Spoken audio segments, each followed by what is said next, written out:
Welcome to another episode of the Total Innovation Podcast. This chapter, or this episode, is one we've attempted to record a few times, and life and fate and internet disruptions and other things have got in the way of this. But I'm excited to hopefully today get an episode in the can that I've been looking forward to doing with a good friend of the show for quite some time. Rather than a long introduction to a friend, an entrepreneur, a very successful entrepreneur, a disruptor, someone that I admire greatly, who has advised and helped me along the journey that I've been on and continue to be on across the whole spectrum of open innovation, open talent, crowd and open business models. I'd love to welcome to the show, John Winsor. John, welcome. Hey, thanks so much, Simon. Good to be here. Good. Hopefully we've got some stable connection today. So yeah, let's hope so. Some of these episodes are quite tightly structured. You and I talk quite a lot, and we bounce around a lot of different topics around the power of open, right? And open business models. As I said, I learn a lot from you, and our story goes back quite a few years now. But maybe before we get there, maybe you can tell your story and how you found your way into this wild west world of open networked business models. Thanks so much, Simon. So it's been a long journey. I was thinking about it. I think I'll tell a different story than I did the last time, just because I think it's probably a better story. And I've had so many more conversations.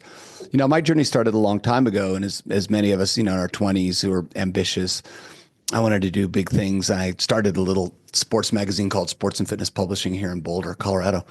And my wife was a professional triathlete, and I had this opportunity to buy this magazine called Women's Sports and Fitness out of bankruptcy.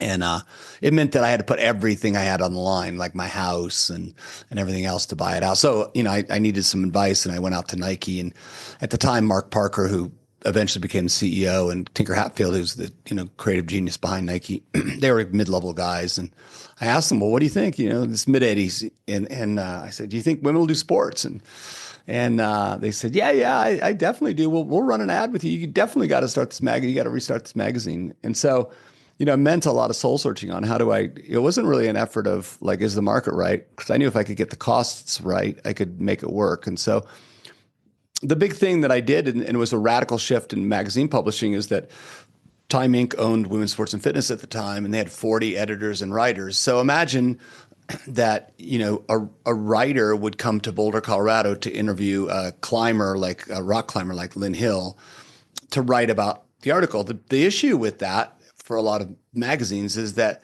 the writer in New York is not a subject matter expert. And so she comes out and talks to Lynn, and she doesn't get all the facts right. And then the outcome is that the magazine is just not very authentic. People that really do those sports are all of a sudden saying, it's nice, but it's from a New Yorker's perspective, or it's from a outsider's perspective, and doesn't know the nuances. So I decided, because of economic reasons, to flip the paradigm. I actually hired two good editors who were both athletes, moved them to Boulder, got rid of the 38 other folks. And then what I did is I had the readers, the people like Lynn Hill, write their own stories, and then just had editors that knew how to edit the story for the audience. So it just seeped with insider info and really deep knowledge, and that flip really made it work. And so all of a sudden we went from a money losing magazine that was draining my bank account to one that was making money, and that really kind of set the tone for women's sports and fitness, or women's sports, going forward. So I got to be involved with that crazy, the culmination with working with the Women's Sports Foundation of, the rise of women's football, the rise of women's basketball. And it was a really great time. I built the company to be 10 magazines and about 200 people, based on the same principle. Let's have our readers do the writing, and then have our editors just edit the magazines. And it worked really, really well. I called that co-creation, and I sold that company to Conde Nast. And what I was interested in is this idea of co-creating with customers deep in marketplaces. It was such a new concept back in the late 90s, and nobody really did it. So I started a company called Radar Communications and wrote a few books. I wrote 2 books on co-creation, at the time, and it was all about that. Like, how do you go out and co-create with your customers? And we had a research and strategy company in the innovation space. That's where I was squarely in. We helped Nike and Levi's and GM and Intel and HP, a bunch of global companies. And the basis of our philosophy was not to do focus groups that were out of context, but go into people's closets or in people's rooms and do video ethnography. That seems de rigueur these days, but back then it was such a new thing. And that worked really well as well. And so we had all this momentum, and this guy by the name of Alex Bogusky came to Boulder, who was, a bit of a savant in the advertising business. Small agency, had about 100 people. And we started riding bikes, and I was frustrated because I was selling Radar Communications, my research and strategy company, to WPP globally, and it just wasn't going that well. I'm not a big company guy, and so Alex and I decided to merge our companies. His company was called Crispin Porter Bogusky. We went on this crazy. We put co-creation at the center of the strategy for the agency, and we went on a crazy run. We won $3 billion worth of business globally. Microsoft, Domino's, Volkswagen, Burger King, Coke, Miller, and became the global creative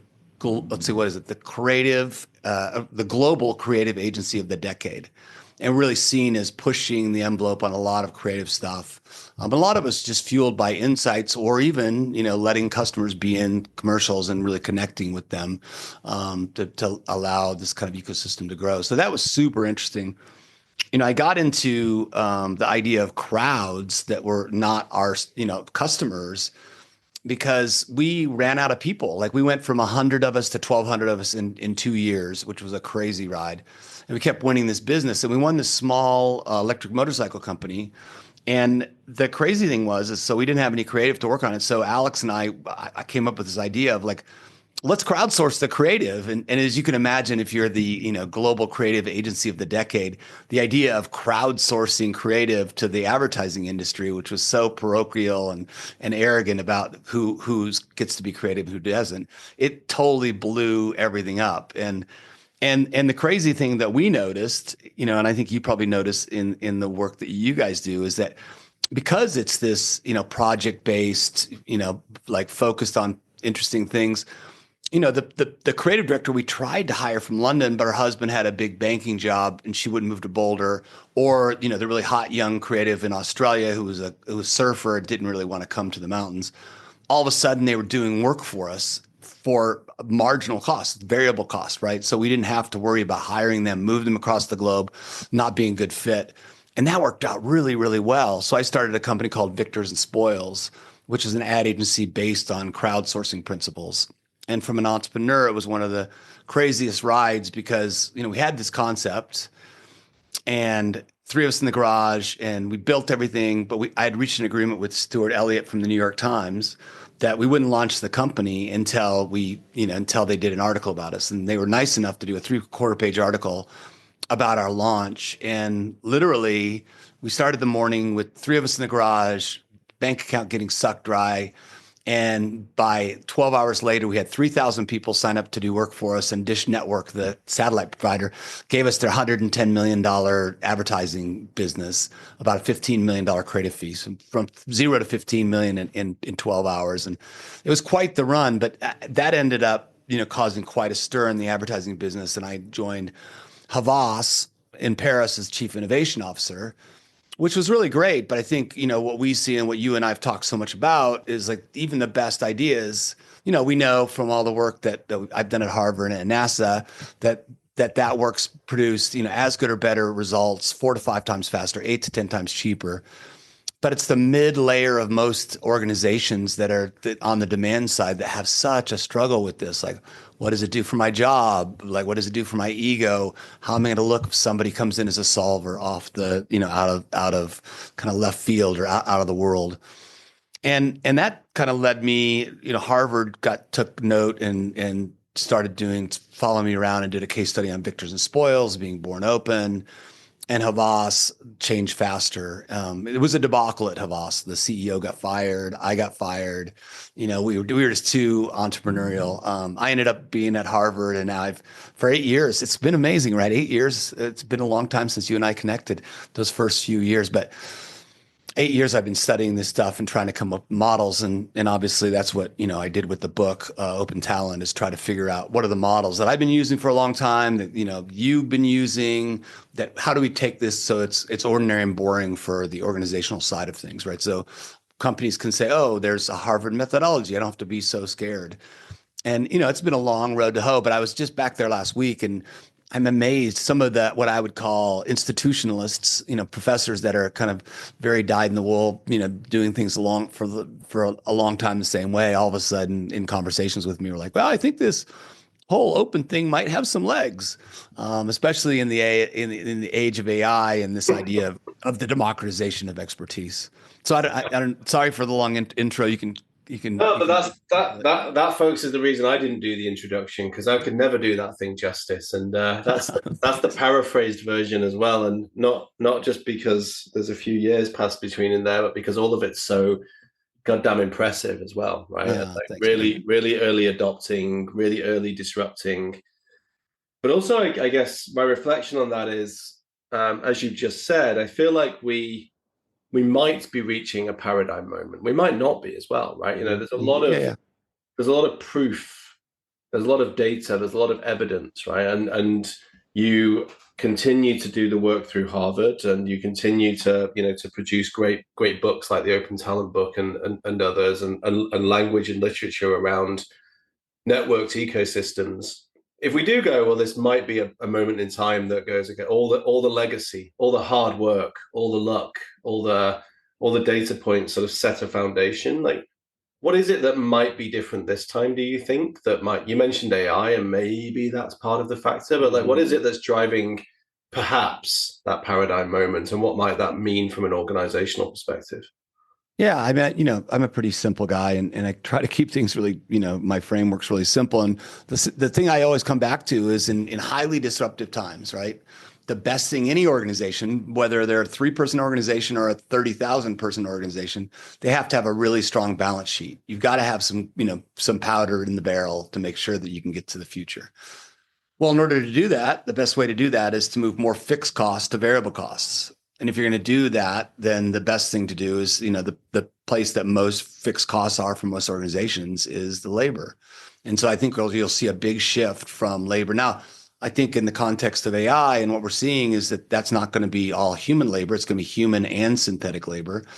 I've been hearing some really astounding stories. I mean, there's so many out there, but one I heard the other night, I was giving a speech to a bunch of talent professionals, and they work with Amazon, and they say, they've been supplying labor for Amazon at a lower level to do text customer service. And they know the cost of that engagement is about $8.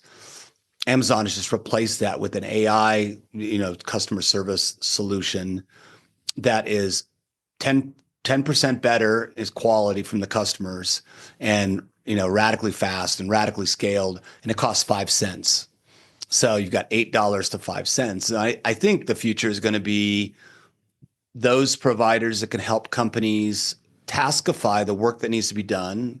And I think in your case, it's innovation, right? I mean, Ian and Shoning and I had a great conversation the other day about this. Like, I think the reality is anytime, or at least you and I've observed the same things, right? Most large companies are really nervous about change. And so we saw this in the open talent space, right? It's like, we know statistically, like I said, from the NASA research, that it's better, faster, and cheaper, that solutions kind of are really, there's a lot less friction.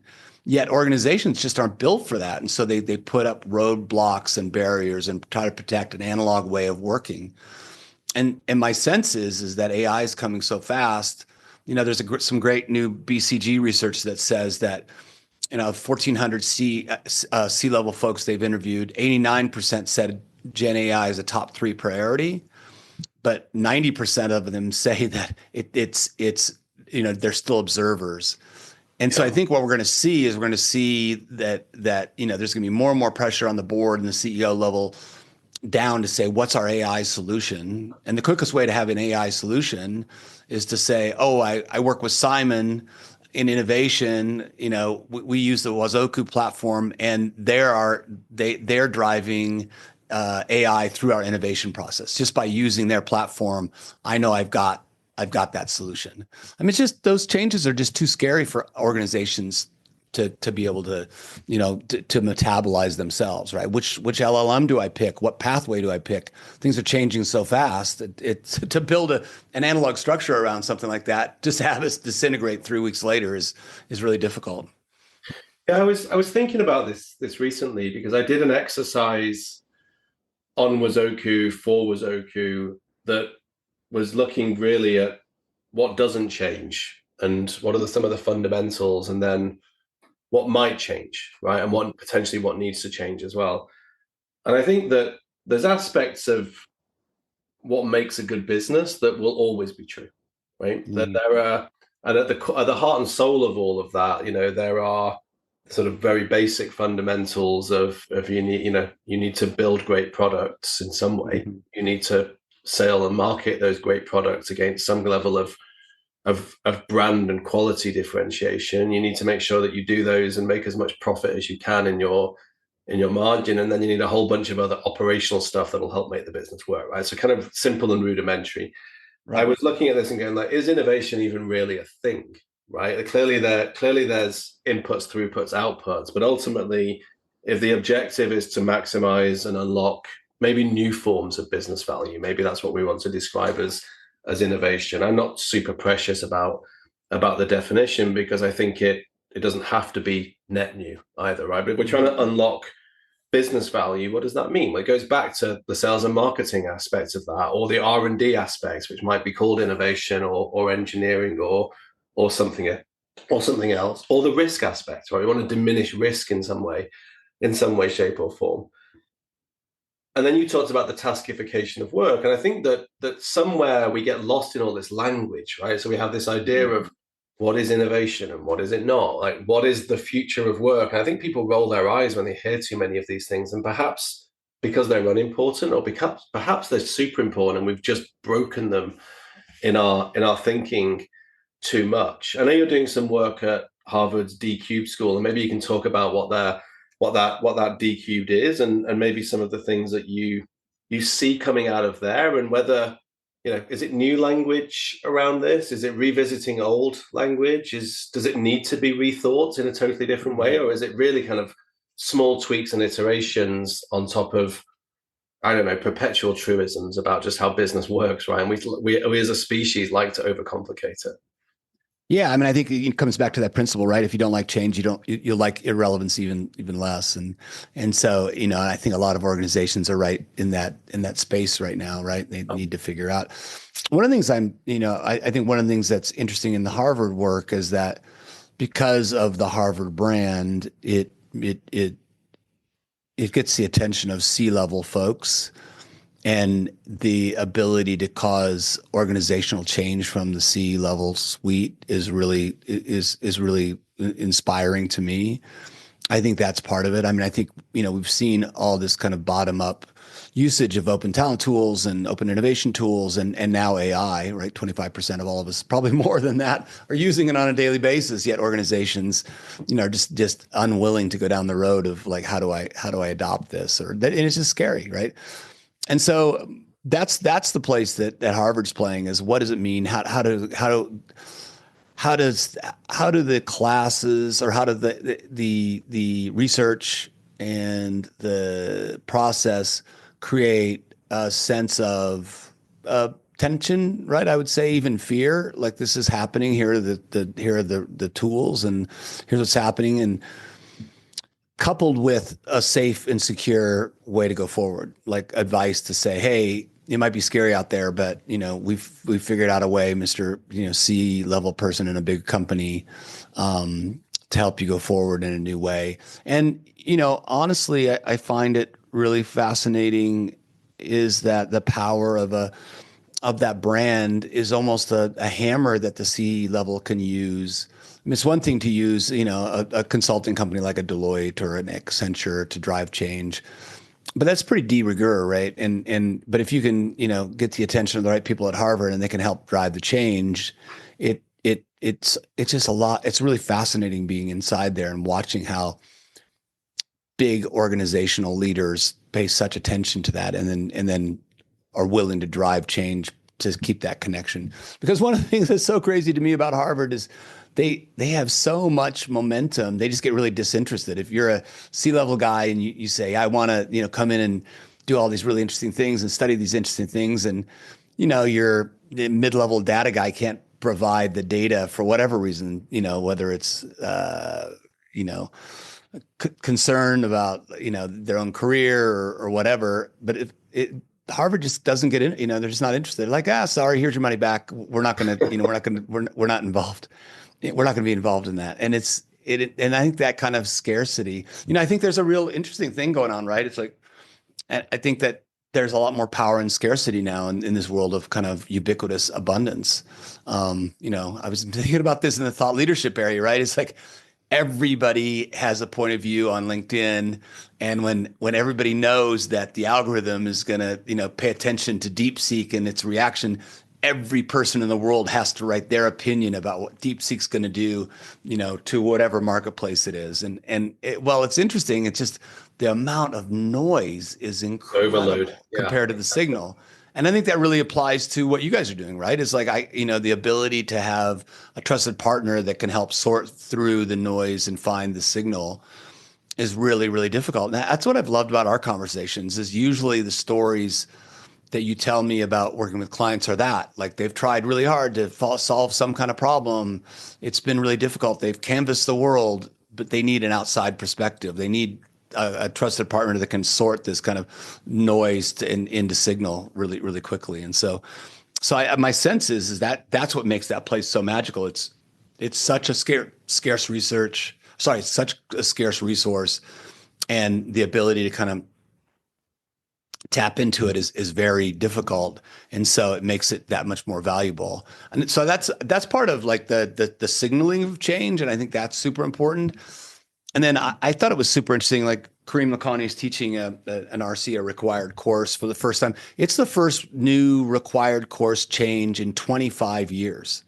And that course is AI and data. And so every first year MBA student now has to take a required course on AI and data. And I think it's a great thing.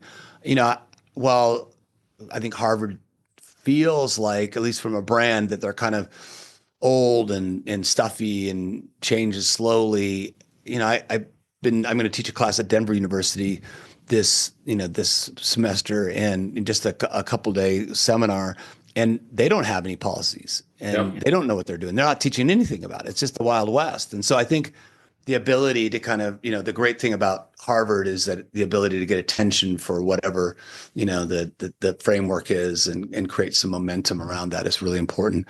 So the effort right now that Kareem's doing and a lot of others are just studying this kind of democratization of expertise. What does it mean? How does it work? But getting deep in with companies and doing experiments.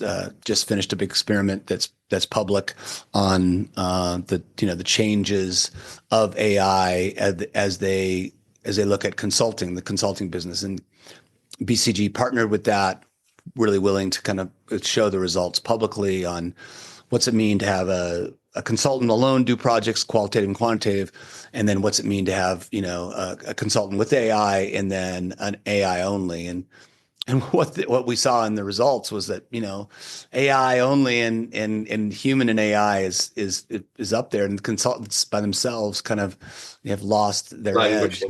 Yeah. But what's really interesting is that, and I think this really points to the power of what you guys are doing, is that it wasn't that AI was that much better, especially for things outside of frontier, like new things, right? Like still human ability to do things outside that frontier is really important. But when a lower level person used AI, they often beat somebody. They most of the time beat somebody that was more experienced without AI. And so I think there's this ability for people inside an organization with less experience to do more. And I think what you'll see in the context of open innovation is by giving, crowd members or team members inside the Wazoku crowd the ability to use AI tools. It's a superpower. It's like when a company buys Wazoku, they're not buying Wazoku anymore. They're buying Super Wazoku, which means that every solver has in the system the ability to use an AI to help partner and solve problems. Still down to human judgment for those nuances and those kind of new insights. But I'm seeing that that's probably the paradigm, right? It's almost like an Iron Man suit that we all get to put on when we go on our computers to solve problems and create new things. Yeah, talk a little bit about that. And I agree with you. And we spend a lot of time, actually not so much time up front, debating what our policy was. And my policy was that, let's let AI be in the loop, but make sure it's in the loop, right? It can't be exclusively that, because anyone could do that, right? And right. There is an argument that says, well, anyone could do it, but not anyone will do it. But that's not really relevant for me. I think there's an element of novel and an element of, I guess, human thought that needs to go into the type of work that we're trying to bring and do that requires a human in the loop, probably more than 51%, right, of that effort to be there. But that augmented with that makes absolute sense. It's like having a multifaceted team alongside you without having to have a multifaceted team alongside you. But can you just talk a bit? So you journeyed, we've gone around your career. The one area we didn't spend much time talking about is the work you're doing with Open Assembly and this network piece, which I know overlaps with the work at Harvard and everything else. But maybe talk a little bit around that and the general evolution as you see it of this human synthetic open talent marketplace. Yeah, so Open Assembly's been on this great journey. We started, and you were involved with it. We started early on. We had a small group of folks that met on a regular basis during COVID, kind of blew the doors off that and made it very public and created these kind of regular weekly calls. And I think all of us needed that at the time. We were lonely. We were in our houses alone, and we needed that connection. What I've found lately, back to that kind of awareness, is that it's time to get to work. It's like, let's change behavior. Let's do things, because so many people are just talking about things, spewing new ideas. It's really hard to sort kind of the wheat from the chaff, right? Yeah. And so, what I've been doing at Open Assembly is still, we're not doing these kind of free monthly calls anymore that, had a lot of great people, and there were really fun conversations, but it didn't feel like we were doing anything, right? It was like, oh, there's lots of great stuff on the latest research and what's happening. Our real focus now is like, how do we aggregate the smartest people in the world? How do we hold, some events at Harvard to connect them with the best researchers? And then together, how do we figure out in a trusted, more closed, more scarce environment, some real operating principles that can help change the way things get done? Because I don't think there's not enough action right now, right? It's back to that BCG, level of, there's a lot of awareness and it's an important strategy, but yet nobody's doing anything. And I think somebody told me this funny thing that said that, OpenAI, besides NVIDIA, OpenAI has had the, most revenue growth, right? In kind of this space because of their wild success of their LLM. But from a percentage standpoint, guess who has had the second largest revenue gain percentage wise? Any guesses? God knows. Microsoft? No, it's been Accenture. Oh, really? It's Accenture, because everybody in the world needs their AI strategy deck. Now, that doesn't mean anything's getting done. Yeah. It means that a lot of chairs are moving, moving on the deck, and people are feeling good because they can report up the line with a new deck to, get improvement. And I don't know about you, but I'm just in that place in my life where, like, enough already on the next deck, right? Let's build some shit. And I think that's to me, that's one of the great things. Terrifying, right? Terrifying for large companies that are used to going through this process.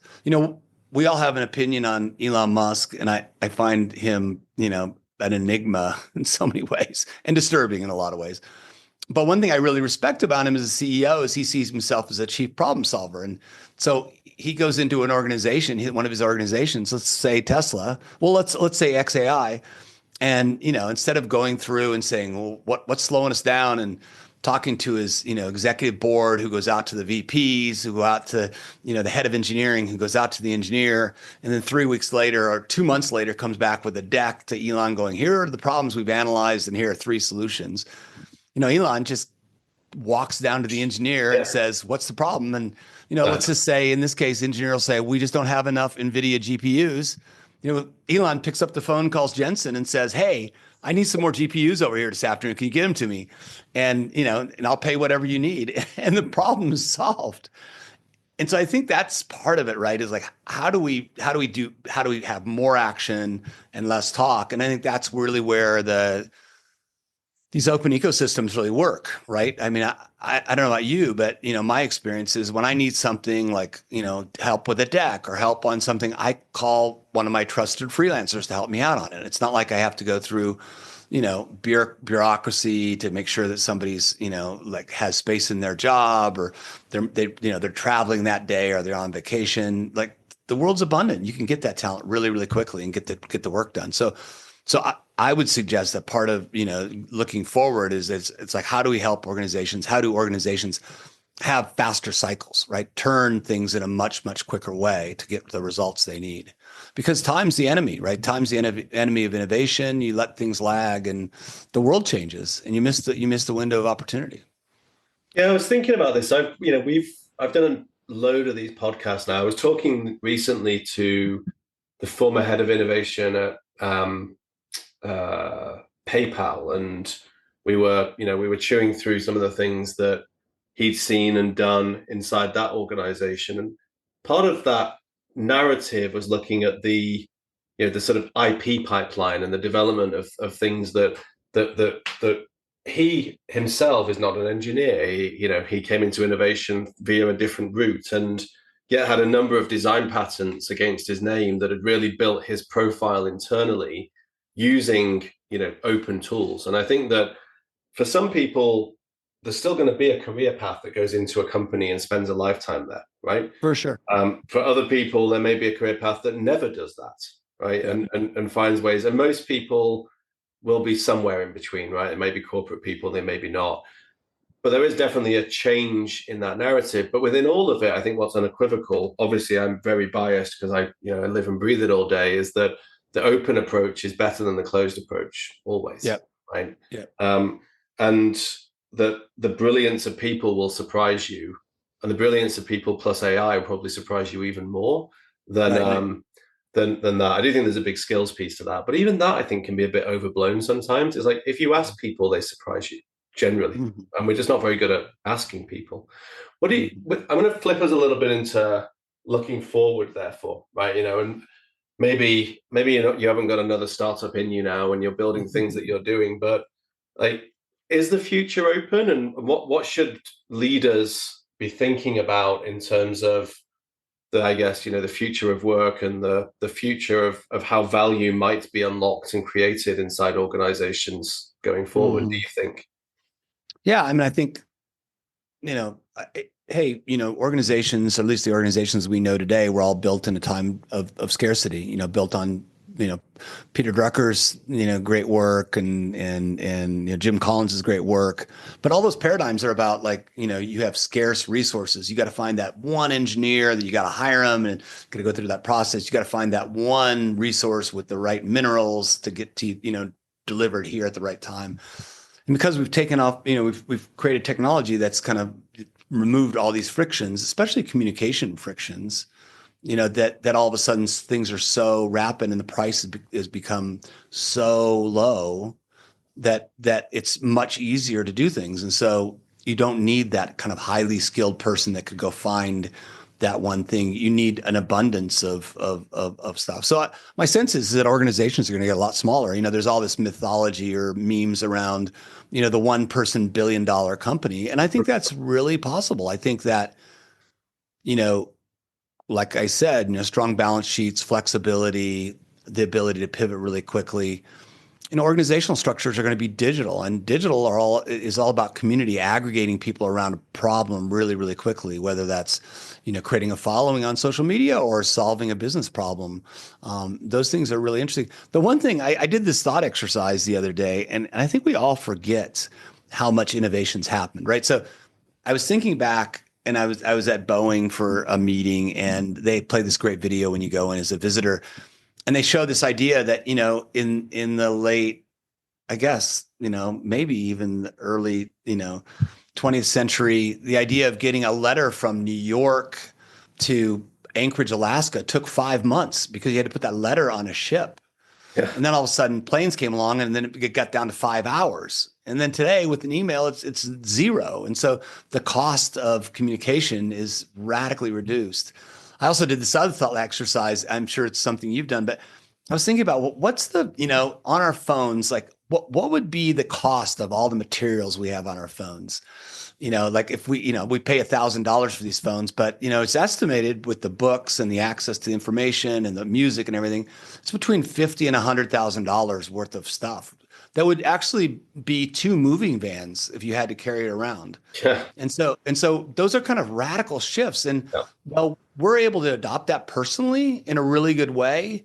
I don't think companies are really geared to that. So I see 2 things. One is innovators doing the good work to push the boundaries and do new things.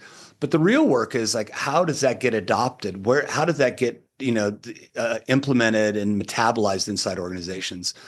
And one of the things that I'm really impressed with lately at Harvard, I just connected with Bharat Anand, who is head of strategy. He and I did some work together early on. He did a case on me, and then I helped him build HBX, which is the precursor to HBSO, Harvard Business School Online. So we built HBX, and we built Harvard Business School Online, and then he became vice provost, and we built Harvard Online, and so taking the whole university online. And one of the things I'm just in awe of with Bharat is his ability to be super innovative inside a very conservative, not changing environment or unchangeable environment. And it's because he knows all the pathways, and he knows exactly how to build consensus and build momentum and tell a story in a really good way. So I think folks inside organizations need to be better storytellers, Yeah. better ability to build consortiums or movements, but then relying on external talent, whether it's synthetic or human, to actually do a lot of the heavy lifting of the executional work. But it's going to be more about, the personal relationships and how do I get people to move and change and create safety and security for those folks.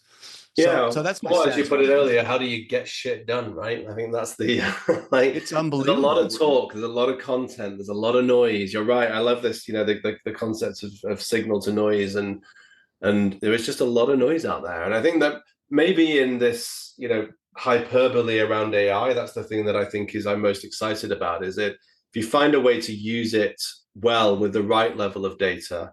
Right. And that isn't necessarily large language models. I think that the interesting shift now as these models get more specialized and smaller, having trained on top of a bigger model, is the power comes actually from distilling the noise, getting away from it, really focusing that attention on the right things.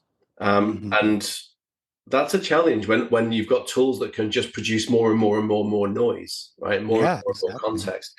I'm going to start to wind us in, and there's a lot of places we could take this, but the other area we haven't spoken about so much is the book, right? So in all your free time, sitting around enjoying, when you're not surfing or researching or advising or inspiring, you found time over the last couple of years to write the book as well, Open Talent. Maybe just talk a little bit about that and some of the the interesting things that emerged from the writing of that as well. Yeah, thanks. Wow, it was quite a journey. You were along with me the whole way, and I have to say, when I looked at the area of open innovation, that your models and your process is definitely by far the most developed and outstanding processes, and certainly ones we adopted in the book. But I think I've been an entrepreneur, right, all my life, and it works. The open talent and open innovation works really well in small company, using it as a operational model for that size company, right? Whether it's 50 people, 20 people, 10 people, 2 people. The problem is that there's been historically so much revenue from kind of analog, old ways of working that it's really slow. And so, trying to change the paradigm is really, really hard. Some people are brilliant at it, like Elon Musk, who just says, I'm going to commit everything and I'm going to be singularly focused on electrifying cars and I'm just going to punch it and go for it. But I think for the rest of us, the mission really is like, how do we create safety and security and systems and processes that allow for, people to change their hearts and minds? It's interesting. One of the things that I've been struggling with lately is I kind of have felt like, Open Talent, the book was it, and it is in one viewpoint, the digital transformation of talent writ large, like HR and staffing and outsourcing and innovation. That presupposes that HR and staffing and outsourcing and innovation talk to each other, and that companies have this total talent strategy, and that's just not the case, right? Like we kind of have been talking about in the context of some of the things that need to be done before Open Talent haven't even gotten done yet. So in most organizations, the theme that I've heard in the research that I've done is that, well, HR aspires to, CHROs aspire to a place where they can be at the C-level seat in a more substantive way and understand everybody, how work gets done by people or even by AI. But they got distracted after COVID because nobody came back to work and they had to throw out all their policies. And the majority of people in the HR world are really focused on compliance and making sure the company doesn't get sued, right? And so they're totally distracted. It's not about like getting the work done or doing great work. It's about over here. And so it seems to me that we've got to focus, and that's where I've been really focused on lately is how do we help organizations with innovation or staffing on the project basis. Like, I need to get work done. Like, I don't have anybody to do it. Like, HR can't hire anybody. How do I do it? Here are some ways. Use a great platform like Wazoku. Use another platform to do Open Talent like Graphite that you're partnering with now. Those are really great solutions. And I think that's a worldview.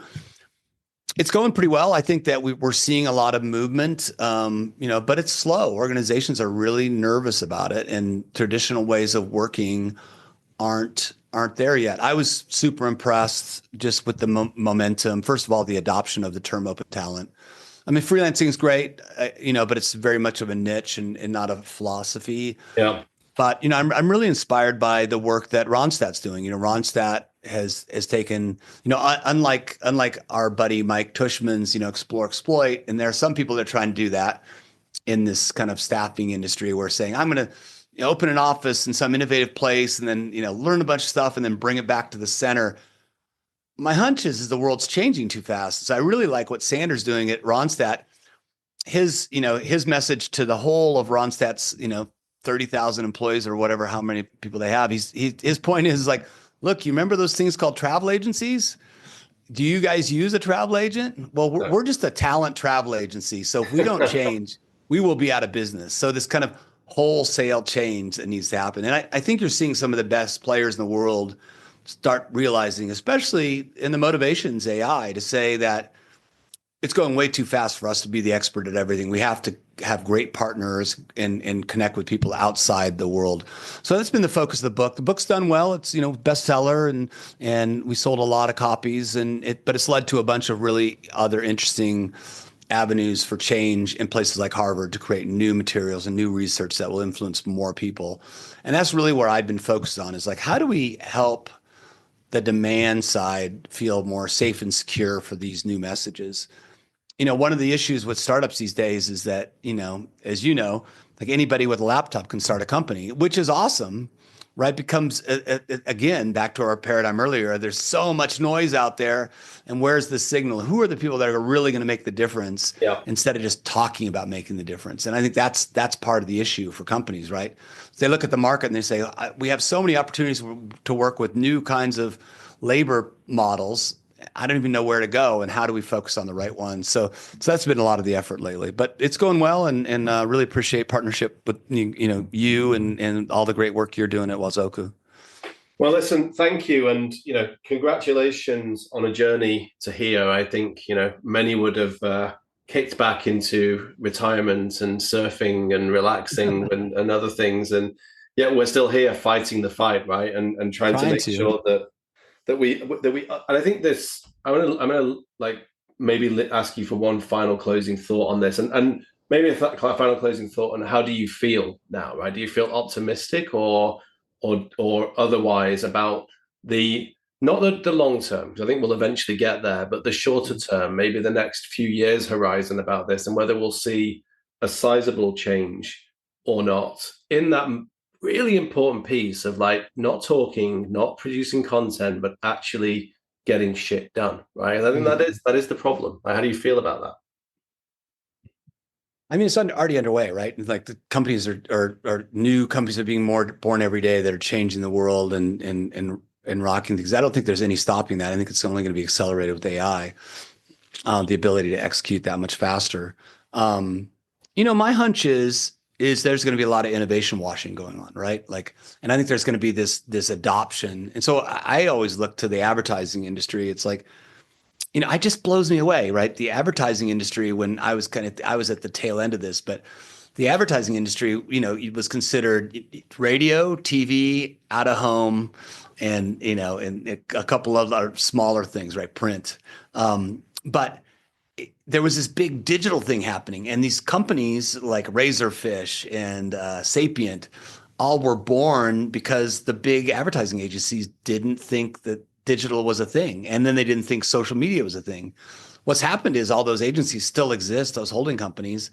It's just that none of the people that did that work are there, and all the digital people that were kind of these outlaws out to the side are now controlling those companies. So I think you'll still see organizations that have great brands, that really have done a good job of focusing on customers still there, but they're going to be gutted and become digital companies, totally different organizations.